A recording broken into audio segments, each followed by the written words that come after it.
Bonjour à toutes et à tous, merci de prendre le rendez-vous de ce 12h45 dont voici le sommaire. Depuis hier, lundi 12 juin, les épreuves écrites du brevet d'études du premier cycle BEPC ont démarré sur toute l'étendue du territoire national. Que s'est-il passé pour le compte de la deuxième journée? Constat à suivre.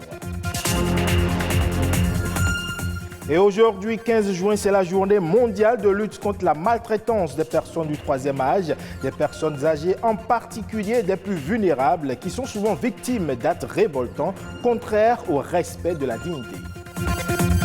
Enfin, une bonne hygiène bucco-dentaire dès le premier âge est importante. Elle aide à protéger les dents pendant des décennies. De petits gestes simples permettent de garder ses dents en bonne santé.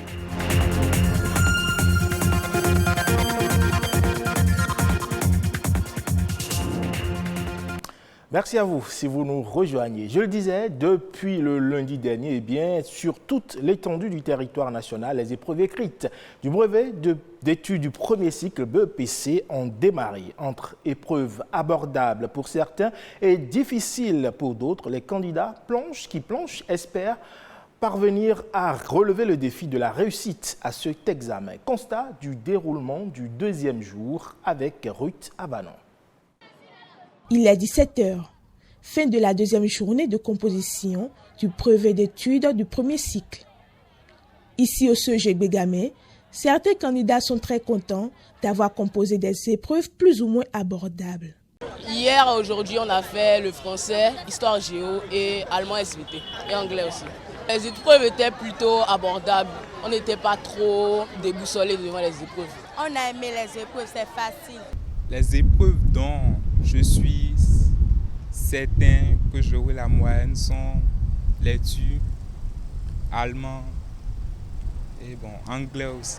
D'autres, par contre, ne sont pas très satisfaits pour diverses raisons. Juste un peu fatigué, mais c'est pas la composition, c'est que l'année a un peu duré jusque-là, c'est pas comme d'habitude. Un peu déçu parce que ce qu'on a fait en salle était plus compliqué que ça. Donc je pensais m'attendre à quelque chose de plus compliqué que ça, quoi. Toutefois, l'administration rassure du bon déroulement de la composition, malgré quelques contraintes. Ils ont été très disciplinés, très attentifs. On comprend que les enfants étaient très studieux. Les surveillants de salle sont également sérieux et très consciencieux. Il faut signaler quelques cas de manifestations pathologiques, mais ça là c'est de simples paludismes qui ont tremblé un peu quelques 5 ou 6 candidats. Nous souhaitons prendre guérison aux candidats malades et bonne chance pour la suite. Et ce 15 juin, c'est la journée mondiale de lutte contre la maltraitance des personnes du troisième âge. Une occasion pour sensibiliser le public aux atteintes à l'encontre des personnes âgées qui ont eu derrière elles une vie, une carrière et même une personnalité. Ces seniors qui constituent aujourd'hui à certains égards des personnes ressources. Héloïse Winator et Ernest Tétégou ont fait une incursion chez une mamita. Lorsqu'on a donné toute sa force de travail pendant sa jeunesse pour son pays, au soir de sa vie, on doit quand même prétendre à une retraite apaisée. Mamita Bouriana Kadiri Daguia est presque octogénaire. Enseignante à la retraite, chef de district sous la Révolution, elle milite dans plusieurs associations qui défendent la cause des personnes âgées. Pour elle, la longévité a un secret. Après la prière, je prends mon petit déjeuner, je prends mes médicaments avec mon thé ou ma tasse de bouillie, avec un petit pâté à côté. Mais avant tout ça, je prends d'abord un demi-litre d'eau. C'est entre 8h30 et 9h, petit déjeuner. Le déjeuner, je le prends entre 13h au plus tard 14h. Là, je mange bien. Le soir, j'aime manger de la pâte chaude. Surtout Cosette d'Ignam, la pâte noire. Les fruits, j'adore les fruits. Il est conseillé de manger le fruit avant le repas. Ce n'est pas à la retraite qu'on doit encore chercher à faire des économies. Selon l'Organisation mondiale de la santé, d'ici 2050, la proportion des 60 ans et plus dans la population mondiale va passer de 12 à 22%. 80% de ces seniors vivront dans des pays à revenus faibles ou intermédiaires comme le nôtre. Au Bénin, selon les récentes statistiques de l'INSAE, moins de 6% de la population ont plus de 60 ans. Malheureusement, ces personnes de troisième âge sont souvent victimes de maltraitance. Et même si je devenais sorcière, si ton parent ne t'a pas tué, d'abord, en tant que fœtus, tu es sorti bébé, et la personne s'est occupée de toi, surtout une maman, elle t'a amené à l'école, tu es devenu un cadre, c'est maintenant là qu'elle va te manger. On fait souvent des consultations bizarres sur des trucs occultes et on leur donne des informations comme quoi c'est leur papa, c'est leur maman qui est sorcière, des trucs comme ça. Et ça suffit pour qu'on maltraite ces personnes. La maltraitance envers les aînés, un sujet encore tabou. Pourtant, les personnes âgées sont les gardiennes de nos cultures et les témoins vivants de l'histoire. Ces personnes, soit c'est peut-être la connaissance des plantes par exemple. Je vous dis, il y a des gens qui souffrent de certains maux et il suffisait d'être à côté de ces personnes qui ont gardé des secrets de grand-mère, qui vous donnent juste ces secrets, vous prenez et les choses changent subitement et vous vous dites, mais qu'est-ce qui se passe? Nous sommes des personnes ressources et non des charges. Le jeune d'aujourd'hui est le vieillard de demain. Il est important de bien se comporter envers les personnes âgées en leur témoignant considération et affection. De très bons conseils. Litige portant sur des biens, problème de garantie, vices cachés, frais de remboursement. Voilà autant de situations malencontreuses, souvent vécues par les consommateurs. Et pourtant, celui-ci ou ceux-ci ont des droits qui les protègent vis-à-vis des professionnels de la vente. Robert Akrombessi, président de l'association La Voix des consommateurs, nous édifie. Nous allons parler du droit à la sécurité qui permet de protéger le consommateur contre tout ce qui peut menacer sa vie, sa santé et puis ses intérêts économiques. Le deuxième droit le plus important, c'est le droit à l'information. Le troisième droit, c'est le droit au choix. Lorsqu'il y a une multitude de produits de la même gamme sur le marché, eh bien, le consommateur a la possibilité de faire un choix en toute connaissance de cause. Et pour que cela soit effectif, il faut que le droit à l'éducation soit observé. Ce droit, en fait, il garantit au consommateur d'être éduqué, d'être orienté à savoir faire des analyses objectives, des analyses judicieuses pour faire un choix en toute connaissance de cause. Et nous avons le droit d'être représentés afin de défendre les intérêts qui sont ceux de la population en tant que consommateur. Nous avons le droit à la réparation des préjudices. Eh bien, c'est ce droit qui nous garantit que lorsque je suis abusé ou lorsque je me retrouve en litige face à un fournisseur, eh bien, que je puisse faire recours à ce droit pour que si j'ai subi des dommages, on puisse me dédommager.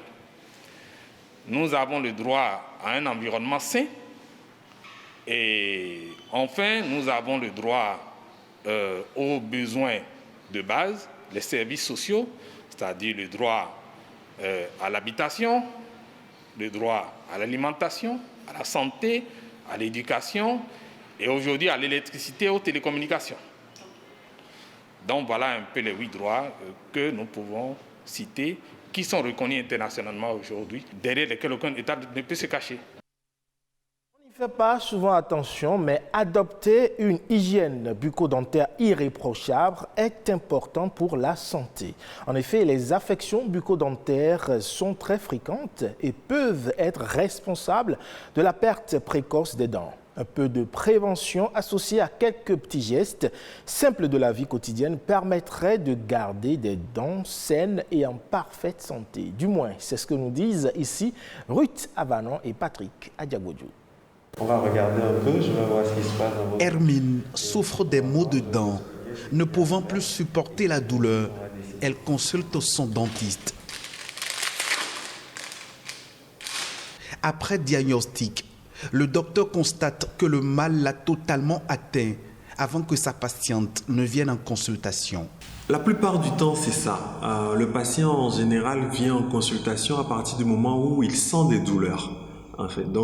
Et ces douleurs sont généralement dues soit à une carie, soit à un problème de gencive, mais dans 60 à 70% des consultations que nous recevons, ce sont des consultations dues à une douleur. Comme Hermine, plusieurs personnes attendent malheureusement de ressentir des douleurs atroces dans la bouche avant de se rendre chez le dentiste.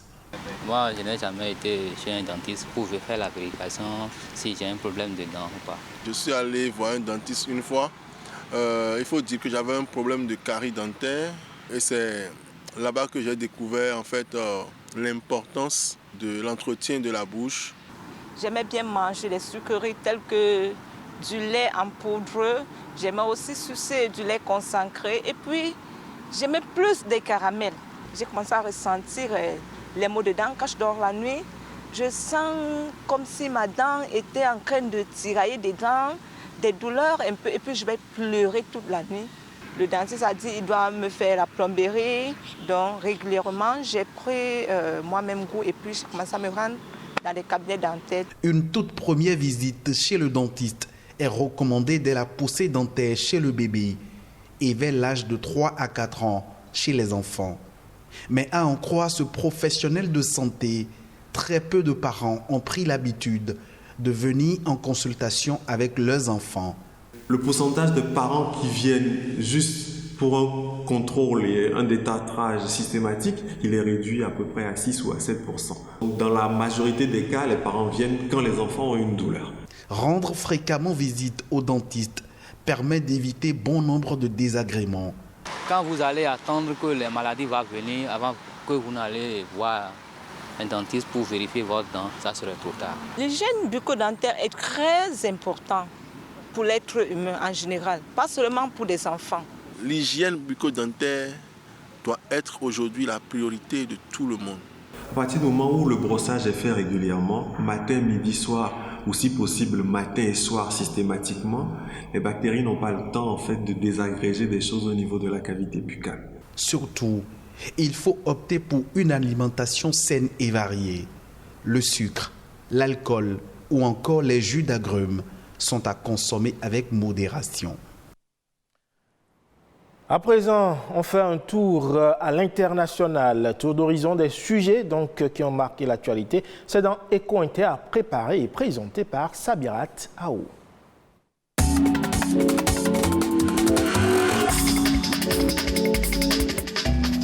Plusieurs migrants de nationalité irakienne, albanaise, iranienne et syrienne sont expulsés mardi dans la soirée par le Royaume-Uni en direction du Rwanda.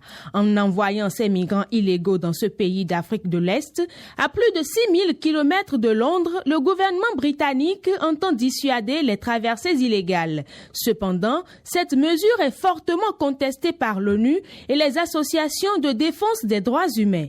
L'opposition rwandaise s'indigne également et affirme que c'est un moyen du Royaume-Uni d'accorder la demande d'asile à ces migrants dans un pays pauvre. Selon les accords entre les deux pays, les migrants expatriés devront soit s'intégrer, soit faire une demande d'asile dans un autre pays.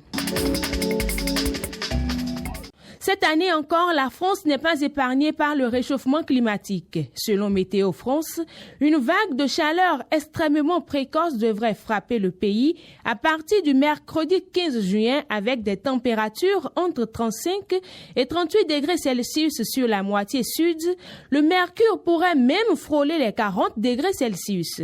Il faut rappeler que le mercure est déjà monté très haut en juin par le passé, en particulier lors d'une des canicules de 2019, avec un record absolu pour la France métropolitaine de 46 degrés Celsius, mais c'était à la toute fin du mois. Les Australiens sont désormais appelés à se préparer à des coupures d'électricité. Une annonce faite ce mardi 14 juin par le régulateur du marché de l'énergie, une coupure qui s'explique par une crise énergétique alors que le pays est l'un des principaux producteurs de charbon et de gaz. Le régulateur national a tenté de négocier avec les producteurs, mais le plafonnement des prix à $300 australiens par mégawatt, soit 130 000 francs CFA, dissuade nombre d'entre eux qui hésitent à injecter davantage d'énergie dans le domaine. Il faut noter que la guerre en Ukraine a aussi fait grimper la demande d'exportation de gaz australien, absorbant ainsi tout excédent qui pourrait atténuer la pénurie sur le marché intérieur.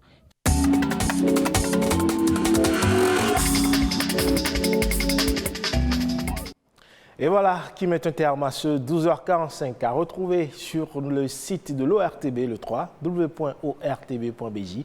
Merci pour votre aimable attention. À bientôt.